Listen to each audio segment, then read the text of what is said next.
Vedant's Wellness Center, where food become your medicine. Call 905-944-664.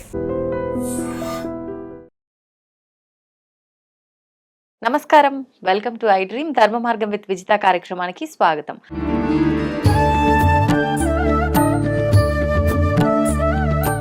ప్రస్తుతం మనతో పాటు ఉన్నారు దివ్య విశ్వశక్తి పరివార్ ప్రచారకులు స్వామి ఓం స్వరూప్ గారు. ఇప్పుడు వారితో మాట్లాడి మరిన్ని విషయాలు తెలుసుకునే ప్రయత్నం చేద్దాం. నమస్కారం అండి. శుభాశీషులు తల్లి. మామూలుగా నాకు తెలిసిన వాళ్ళు ఒకరు నన్ను ఈ విషయం గురించి మీకు తెలిసిన వారిని ఎవరైనా అడగండి అని చెప్పి నాకు చెప్పడం జరిగింది. అయితే ఇది వాస్తవంగా తనకి అయిన ఎక్స్పీరియన్స్, కానీ అది స్వయంగా కాకుండా కలలో జరిగింది తనకిది. అయితే ఏంటి అని అంటే, తను పీరియడ్స్లో ఉన్న 4 రోజుల్లో ఏదో ఒక రోజులో తనకి నిద్రలో కలలో శివుడికి అభిషేకం చేస్తున్నట్టుగా, నిద్రలో ఉన్నంతసేపు తను నిద్రలో ఉన్నదన్న విషయమే అసలు గుర్తులేదు. కలలో అభిషేకం చేస్తూనే ఉందంట శివుడికి.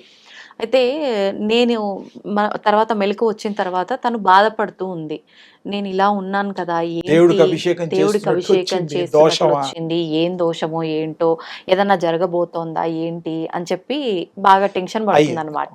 నిజంగా ఇలాంటివి ఏమైనా కలలో వస్తే ఎలా తీసుకోవాలి, అసలు ఈ విషయాన్ని మనం ఎలా తీసుకెళ్లాలంటారు? కళ అనే పదమే అది నిజ జీవితంలో మనకి నోయింగ్లీ అయ్యే థింగ్ కాదు. అది కళ అంటేనే వేరు. నిద్రావస్థలో ప్రయాణం చేసేది ఆత్మ. కళలో బోల్డ్ వస్తాయి. అభిషేకం వస్తుంది, ఇంకా మనం కొత్త వ్యక్తులతో మాట్లాడచ్చు, కొత్త ప్రదేశాలకి వెళ్ళొచ్చు, ఇలాంటివన్నీ జరుగుతాయి సహజంగా. ఇక్కడ పర్టికులర్గా శివుడికి అభిషేకం అనేటువంటిది మంచి కళే, సందేహం లేదు. ఈ దేహానికి సంబంధం లేని కళ. ఇక్కడ డీప్గా వెళ్ళాలి. దేహము వేరు, అవును, ఆత్మ వేరు. కలకనేది దేహం కాదు, అండర్లైన్. కలకనేది ఆత్మ, soul travelling. Soul is different from body. అందుకని ఆ బాడీకి సంబంధం లేదు కాబట్టి, బాడీ ఎంతవరకు సంబంధం అంటే నేచురల్, ఈ యొక్క ప్రకృతికి సిద్ధమైనటువంటి రూల్స్ రెగ్యులేషన్స్ ద్వారా ఆ తల్లులకి రావాల్సిన ఆ యొక్క ఏవైతే నెలసరి సంబంధించి ఉంటాయో ప్రతి తల్లికి ఆ సహజం, అది అంటే ప్రకృతి సిద్ధంగా వస్తాయి. అందుకని దానికి ఈ శరీరానికి మాత్రమే సంబంధం, ఆరోగ్య రీత్యా. ఇప్పుడు శరీరం రీత్యా చూసుకుంటే అది అంటే సంబంధం లేదురా, అంటుగా భావిస్తాం, అంటే మలినంగా. ఆత్మకి మలినం అనేది ఉండదా? ఆత్మ స్వచ్ఛమైనది. ఆత్మ అసలు ఈ బాడీలో అది ఉంటూ ఉంటుంది, వెళుతూ ఉంటుంది, వస్తూ ఉంటుంది అనే విషయం నేను చాలా విషయాలు చెప్పాను. అవును, అవును. అలాంటప్పుడు ఈ యొక్క స్థూలంగా ఈ శరీరం అనే ధర్మాన్ని పాటిస్తోంది ఆ తల్లి. శరీర ధర్మాలు ఇవి, ప్రకృతి ధర్మాలు, నియమాలు. అది మనం కొత్తగా తీసుకున్నది కదా, నేచర్ అది. అవును. అందుకని ఆత్మ అలా అభిషేకం చేయడం మంచిదే, సందేహం లేదు. పాపము కాదు. ఇలాంటి టైం కాదు, ఎలాంటి టైంలో కూడా భగవన్నామం మంచిది. ఓకే, భగవంతుడిని స్మరణ చేస్తున్నాం, దుష్టులను కనుక గుర్తు చేసుకుంటే పాపం వస్తుంది. పాపం ట్రాన్స్ఫరబుల్. చెడ్డవాళ్ళతో తిరిగితే మనకు కూడా చెడు అనుకుంటాం, మంచి వాళ్ళు కూడా తిరిగినా. అందుకని ఆ అమ్మాయికి ఏం కాదు. అది శివానుగ్రహం ఎలాగా ఉంటుంది, అభిషేకం చేస్తే మంచిదే.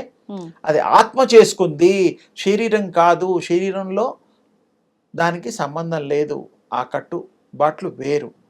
లేచిన తర్వాత ఫీల్ అవ్వచ్చు మనం, సహజం అది. కానీ కళలో ఏదైనా రావచ్చు, ఏదైనా దర్శనాలు కావచ్చు. శివుడే కాదు, ఏ దేవుడు, అమ్మవారు ఎవరైనా రావచ్చు. కానీ కొన్ని సందర్భాల్లో కల్లో జరిగిన నిజమవుతాయి కదా, మరి అది ఎలాంటప్పుడు? అంటే కొన్ని సందర్భాల్లో జరగడం అంటే ఆత్మకి అంత శక్తి ఉంటుంది. Soul will create everything. ఇదొక సీక్రెట్, అన్ని తయారు చేస్తుంది. అలాంటి వ్యక్తుల్ని ప్రపంచంలో ఒక మానవుడిలాగా, ఒక స్త్రీలాగా, అప్పట్లో 7 ఉండేవాళ్ళు, 8 ఉండేవాళ్ళు అంటూ ఉంటారు. ఆ పోలికలు ఉండేవాళ్ళు ఉంటారు, కానీ గుణాలు ఉండవు. పోలికలు పొరపాటున ఉండొచ్చు, అవును అవును, కానీ గుణాలు ఉండవు. అందుకని ముఖ్యంగా ఆత్మ శుద్ధాత్మ ఎప్పుడైతే అవుతుందో, కాకపోయినా దానికి పవర్స్ ఉంటాయి, కానీ కరెక్ట్ పాత్రలో పెడితే కరెక్ట్గా ఉపయోగం ఇస్తారు. నీకు అంతా డిజైన్ చేసి ఇలా వెళ్ళు, ఇలా యుద్ధం చేయి, ఇలా బతుకు అని చెప్పేవాళ్ళు పెద్దవాళ్ళు ఉన్నప్పుడు అలా బతికితే మనకు మంచి జరుగుతుంది. మనం సొంతంగా కొన్ని నిర్ణయాలు తప్పు నిర్ణయాలు అగి ఉండొచ్చు. అవును, పెద్దవాళ్ళ మాట వింటున్నట్టుగా ఇక్కడ కూడా యోగము, ధ్యానము, దివ్య శక్తిని పొందిన వాళ్ళు మంచి ఆలోచనలు, మంచి మార్గంలోనే నడవడానికి ఆ దివ్య శక్తి చూపిస్తుంది. ప్రలోభం పెట్టడం ఏమీ లేదు, ఆ ప్రకాశం ద్వారా మనకి ఆ బాట చూపిస్తుంది, మనని ముందుకు నడిపిస్తుంది, నడిపించి తీరుతుంది. నడిపించడం మళ్ళీ డౌట్, నడిపిస్తుంది అంతే డెఫినెట్. పరీక్ష రాసి బాగా చదువుకున్నవాడు పాస్ అయి తీరుతాడా కాదా, సమస్యనే లేదు. ర్యాంకులో ఏమన్నా తేడాలు రావచ్చు, అంతే, పాస్ అవ్వడం ఖాయం. డిస్టింక్షన్ లో రావాలి అంటే మరి ఇన్వాల్వ్మెంట్ అవసరం. దివ్య శక్తి పొందిన వాళ్ళు, దివ్యానుభవం పొందిన వాళ్ళు, దివ్యత్వాన్ని ఆపాదించుకున్న వాళ్ళు ఇతరులకు కూడా ఇవ్వగలుగుతారు. Transferable, just like money. పుణ్యాలు కూడా ట్రాన్స్ఫర్ చేయొచ్చు, నో డౌట్ చేయొచ్చు. ఇప్పుడు మనీ ట్రాన్స్ఫర్స్ లేవా, అందరికీ తెలిసిందేగా. అలాగే పాపాలు కూడా ట్రాన్స్ఫర్ చేయొచ్చు, దానికి ఒక పద్ధతి ఉంది. ట్రాన్స్ఫర్ అంటే ఒకరి నుంచి ఒకరికా, లేదంటే మనమే ఈ జన్మ నుంచి మళ్ళా జన్మకినా? అసలు పుణ్యం చేసుకొని భగవంతుడికి కొన్ని కార్యక్రమాలు ఉంటాయి, విధి విధానాలు, ఉపాసనలు. అది చేసుకోవడం వల్ల పాపము, పంకిలము అది పోతుంది. ఎలా, ఒకరికి ఎవరికైనా నష్టం చేశామనుకో, అది తెలుసుకొని ఆ నష్టపోయిన వాడికి ఆ కష్టాన్ని ఎవరైతే పెట్టారో వాళ్లే తొలగించాలి. అది పనిష్మెంట్ అయిందిగా. రియలైజేషన్ అయ్యి మళ్ళీ నువ్వు తప్పు చేశానని తెలుసుకొని ఏదైతే ఇబ్బంది అయిందో ఆ ఇబ్బందిని మళ్ళీ కలగకుండా దానికి పెనాల్టీగా నువ్వేదో ఇవ్వాలి, పోగొట్టుకున్నది. అప్పుడు వాడు క్షమిస్తాడుగా. వాడు క్షమించినప్పుడు మనం పాపం నుంచి విముక్తి అయిపోతాం. అలా ఎవరైనా కర్మను తప్పించుకోలేము. పాపం చేసి పుణ్యం రమ్మంటే ఎలా వస్తుంది? అబ్బే, పుణ్యం పుణ్యమే, పాపం పాపమే. అంటే ప్రతిదానికి ఒక లెక్క ఉంది. ఇప్పుడు మనం చేసిన రుణం అంటే ఎవరి దగ్గరైనా ఏదైనా కనీసం తీసుకొని తిన్నా, అప్పు కట్టనే కాదు, వాళ్ళ దగ్గర వస్తువు ఏదైనా మనం తీసుకొని తిన్నా కూడా వాళ్ళకి రుణ పడిపోతాం మనం. ఆ రుణం తీర్చుకోవడానికి మళ్ళీ వాళ్ళతో సంబంధం ఏదో రకంగా ఉండడం కోసం పుడతాము, మళ్ళీ జన్మ ఉంటుంది ఇలా అంటారు కదా. అది రుణాను బంధము అనేటువంటిది ఉంది, కానీ పూర్వజన్మలో ఇలా ఎందుకు తీసుకోవద్దని నాకు క్వశ్చన్ అనమాట. మీరు పూర్వజన్మలో నాకు బాకీ ఉండి ఇప్పుడు తీర్చుకుంటున్నారని అనుకుంటే పాయ్ కదా. అంటే అలా కూడా ఏమైనా జరగచ్చు కదా మనకి. అందుకే అది కూడా తెలుసుకోవాలంటే యోగం ఉచ్యతే, విశ్వ తేజస్సు, విశ్వ యోగాన్ని, దివ్య శక్తిని ఉపాసిస్తే పూర్వజన్మలో నిజంగా మీకు బాకీ ఉన్నావా లేదా తెలుస్తుంది. ఆ నోటీస్ వచ్చేస్తుంది, మనకి నోటీస్లోకి వస్తుంది. అంటే మీకు భవిష్యత్తును చూడగలుగుతారు, పాస్ట్ను చూడగలుగుతారు ఆ శక్తి వచ్చినప్పుడు. మామూలుగా అయితే తెలీదు, కానీ ఇలా సర్దుకోవచ్చు. నాకు బాకీ ఉన్నాడేమో, నాకు ఇచ్చాడు అనుకోవచ్చు. అంటే ఏదో మానవ తృప్తి, అంతకంటే ఏం లేదు. అలా కూడా జరగవచ్చు కదా, జరగకూడదనే లేదుగా. అందుకని అలా కూడా చేయొచ్చు, ఇలా కూడా చేయొచ్చు. ట్రాన్స్ఫరబుల్. ఇంకా దీన్ని డీటెయిల్డ్గా మళ్ళీ చెప్తాను. డబ్బుల్లాగా పుణ్యాలు, పాపాలు కూడా జరుగుతాయి. అలాగే మనకు రుణాలు, వాటి గురించి చాలా డీటెయిల్డ్గా వెళ్దాం. తప్పకుండా. మానవుల ఆలోచన విధానం ఏ రకంగా ఉంటుందంటే, ఏది మనతో పాటు రాదు, అసలు ఏది శాశ్వతం కాదు అని తెలిసి కూడా అదే స్వార్థంతో ముందుకెళ్తూనే ఉంటారు. దాని గురించి మీరేం చెప్తారు? మానవులు ఎంతో అదృష్టం చేసుకుంటే, పుణ్యం చేసుకుంటే అదృష్టం వస్తుంది. ఈ జన్మలో పాత బాకీలు తీర్చడానికి, పూర్వజన్మలో చేసినవన్నీ కంప్లీట్ అవ్వడానికి మిగిలినవి, ఇది ఒక అవకాశం. దాన్ని సద్వినియోగపరచుకోవడానికి మానవులు ఎప్పుడు సద్బుద్ధితో, జ్ఞప్తితో, గుర్తుతో ఉండి ఏం చేస్తున్నాం అనేటువంటి విషయాన్ని జ్ఞానంతో ప్రవర్తించాలి. తప్పని తెలిసి చేయడం వల్ల మహా తప్పు జరుగుతుంది. పాపం అని తెలిసి పాపం చేయడం వల్ల మహాపాపాత్ముడు అవుతాడు. తెలిసి చేయడమే కదా. Knowingly doing is a sin. చెయ్యాలి, కష్టపడాలి, సంపాదించాలి, తప్పులేదు.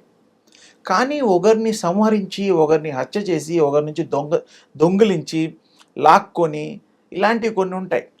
అది అవసరం లేదు పక్కన వాళ్ళని. మరి అలాగే మనం ఒకరిని లాక్కున్నప్పుడు, ఒకరిని హింస పెట్టినప్పుడు, మరి మన్ని కూడా మనకంటే బలవంతుడు మన్ని కూడా అదే పని చేస్తాడు.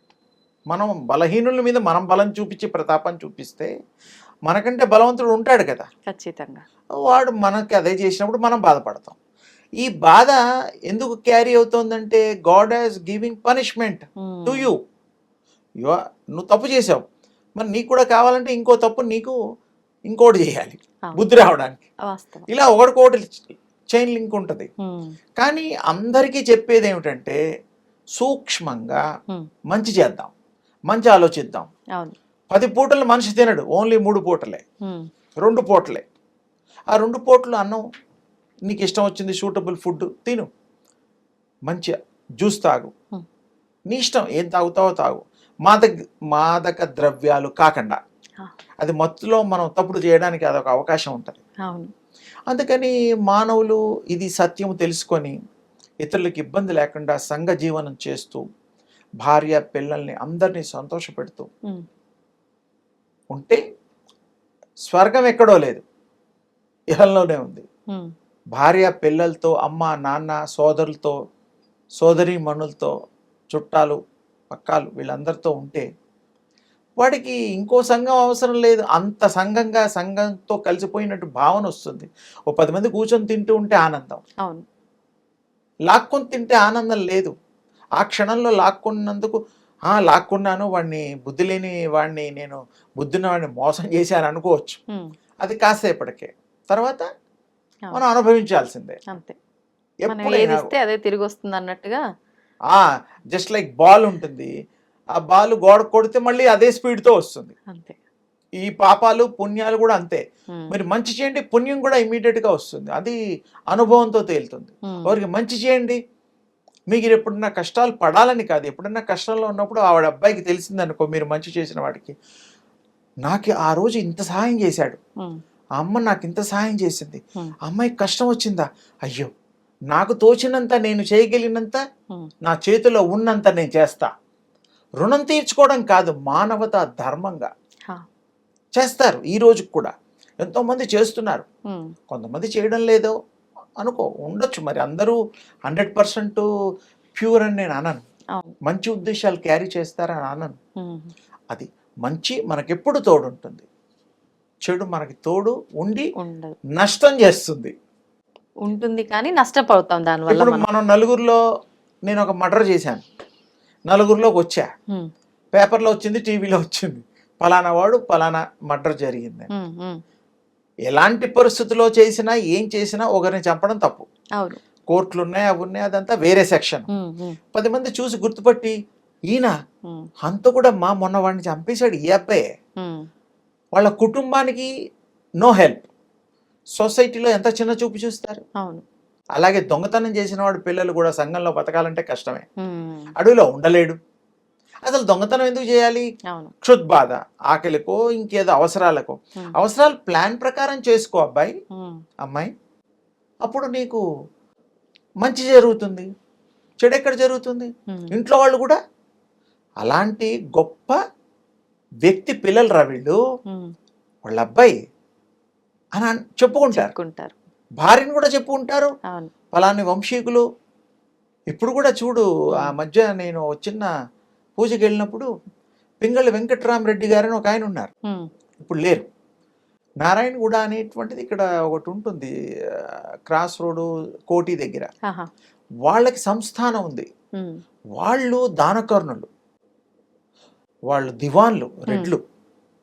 వాళ్ళు ఏం చేశారు, రామకృష్ణ మఠానికి ఎంతో స్థలం ఇచ్చారు, మెయిన్ రోడ్లో దానం. మరి వాళ్ళకి ఎంత దయ ఉంటే ఆ ప్రజలకు ఉపయోగపడేటువంటిదని ఇచ్చారు. అలాగే బాలికల స్కూల్ పెట్టారు, కాలేజెస్ అలాంటివేవో. అలాగే రెడ్డి ఉమెన్స్ కాలేజ్ అని కూడా ఏదో ఉంది, అంటే వాళ్ళకి సంబంధించిన వాళ్ళకి. అంటే ఏమిటి, ఒక వర్గం అని కాదు, ఇక్కడ మంచి చేసే వాళ్ళది ఎవరిదైనా చెప్పుకుంటారు. ఈ మాది మనమంతా మానవ కులమే, రాజులైనా బ్రాహ్మణులైనా రెడ్లైనా ఏ వాళ్ళైనా వాళ్ళందరినీ గౌరవించాలి. ఇక్కడ ఎవరు కూడా తక్కువ కాదు, ఎవరు ఎక్కువ కాదు, మంచి మనస్సున్న వాళ్ళు గొప్పవాళ్ళు, సింపుల్గా. అందుకని అందరినీ ప్రేమిద్దాం, అందరూ మనవాళ్లే, అన్ని వృత్తుల్ని గౌరవిద్దాం. మనం మనుషులమేగా, అవును. నీకు ఆ టాలెంట్ ఉంది, ఓకే చేస్తున్నావు, ఉమ్, సంతోషం. ఉమ్, అందుకని ఏకం అనేకం, ఉమ్. మనమంతా ఒకటే, మనది మానవ కులం, ఆ, మంచి తత్వము మంచి బుద్ధి కలిగిన ఈ యొక్క వికాసము కలిగినటువంటి సంఘజీవులం. ఉమ్, అందుకని ఇలా చేయడం వల్ల అందరికీ శుభం జరుగుతుంది, అందరినీ ప్రేమించడానికి హృదయం ఉంటుంది, ప్రేమించబడతాం, అవును. దేశం సుభిక్షంగా ఉంటుంది, సంఘం సుభిక్షంగా ఉంటుంది. ఉమ్, అందరికి కూడా మంచి హృదయాన్ని మంచి గుణాల్ని పెంచుకొని ఇంకా వృద్ధిలోకి రావాలని, మంచిని క్యారీ చేయాలని, Hmm. దుష్టులకి దూరంగా ఉండాలని, వీలైతే దుష్టుల్ని మార్చండి అవును. వీలైతే. అందుకని ఆ అందరూ విశ్వశక్తి స్వరూపులు కావాలని నా యొక్క ఆశీస్సులు. ధన్యవాదాలండి.